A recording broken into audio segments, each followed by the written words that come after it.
Hi there, and thanks for watching. Today I'm looking at one of the most horrific stories in the Bible, the story of Sodom in Genesis chapter 20. It's a story that has been hugely controversial over the years because it's been misapplied, as we will see shortly. The story is of a city against whom there is a huge moral outcry and outrage that's come to the very ears of heaven. And God has sent two angels to investigate and potentially to bring judgment.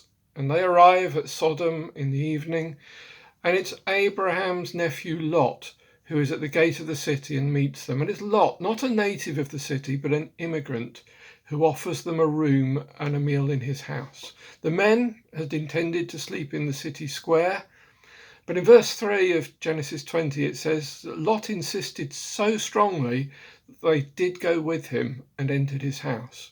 And while they were there, one of the most shocking incidents in the Bible occurs. In verse 4, before they'd gone to bed, all the men from every part of the city of Sodom, both young and old, surrounded the house. They called to Lot, "Where are the men who came to you tonight?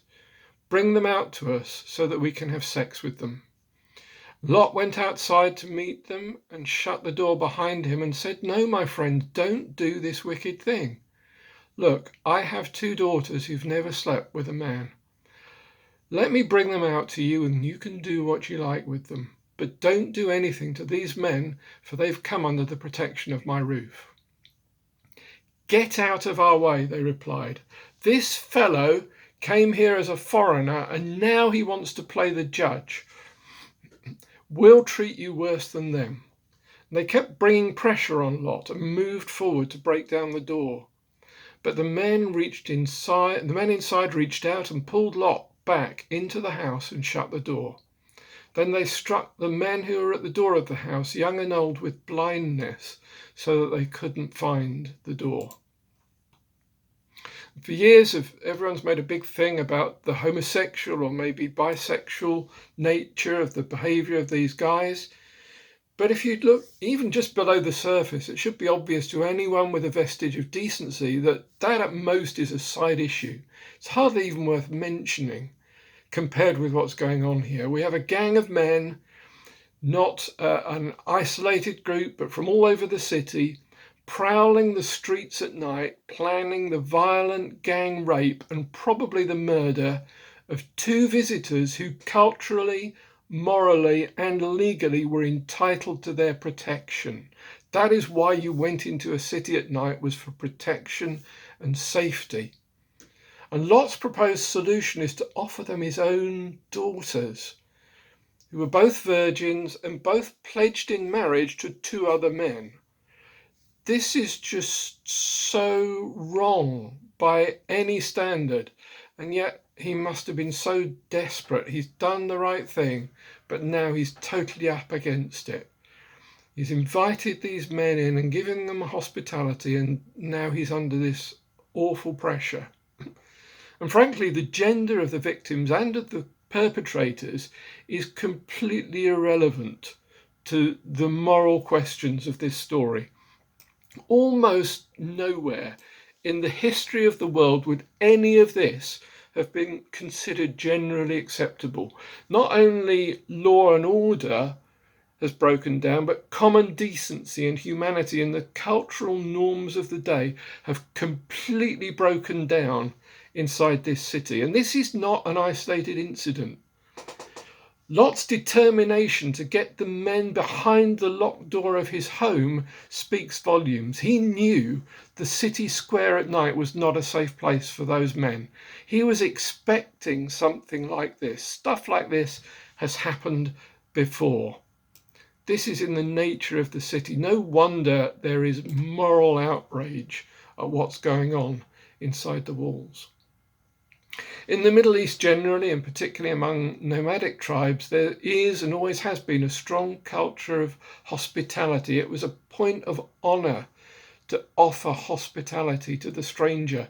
In Sodom, not only has that gone out of the window, but it's reversed into a culture of abuse and exploitation in the most horrific ways. Hospitality is a New Testament value as well. Most church activity in the New Testament took place in the home.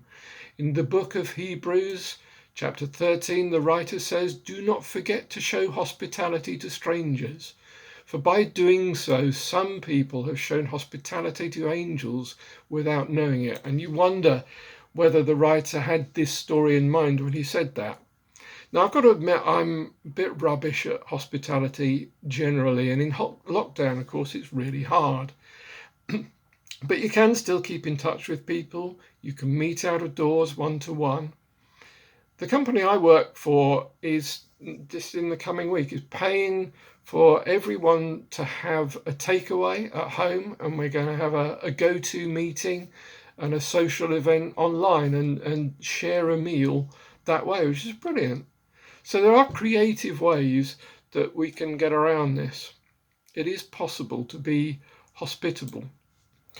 And today as a nation, we also have a responsibility, a legal responsibility, to provide hospitality to those who arrive here as refugees or seeking asylum. According to the UN High Commission for Refugees, at the end of 2018, there were 126,720 people living in this country as refugees, over 45,000 pending asylum cases, and 125 stateless persons. That might sound a lot, but compared with the top 10 hosting nations, it's nothing. 8 of the top 10 refugee hosting nations have more than 1 million refugees living within their boundaries, and the only leading economy in that top 10 is Germany, with around 1.1 million. The number one nation, Turkey, has 3.6 million refugees living within its borders. Admittedly, most of those will be in camps, and the UN High Commission will be taking a lot of responsibility for that. So why do we have this responsibility? Well, apart from being signed up to international agreements, let me give you 4 reasons why we have a moral responsibility as a country. Firstly, our meddling contributed to the breakdown of nations like Libya and Syria, where so many refugees are coming from or passing through. Secondly, as the colonial power, we created artificial boundaries that exacerbated tribal tensions in what are now conflict areas. Thirdly, as the colonial power, we stripped resources and impoverished many of those regions. We grew rich either by just taking what we wanted or by paying far less than the true value of the resources that we took. And then fourthly, today, the West drains nations of their ablest, their most skilled and their best educated people. Simon Reeve, in his great little autobiography, Step by Step, he wrote that the International Organization on Migration has concluded that there are more Ethiopian doctors working in Chicago than in the whole of Ethiopia. One study found that an astonishing 77% of physicians trained in Liberia were actually working in the US. And our own health service is propped up by skilled workers, the cost of whose training was borne by some of the poorest countries. And we depend and rely on them. And by taking their skills and taking their knowledge, we contribute to poor governments and poor social structures in some of the countries that so many are trying to escape from. And then there's our own homeless on the streets. What can we do for them?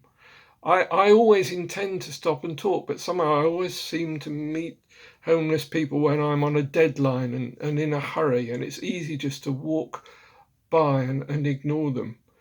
But we can stop and talk. We can give them a drink. We can contribute to homeless charities. There is so much that we can do as individuals as well as a nation. Meanwhile, back in Sodom, the 2 angels strike the men blind physically. Frankly, they're blind already. Their moral compass is completely out of skew. They've become like animals in their behavior and in their outlook.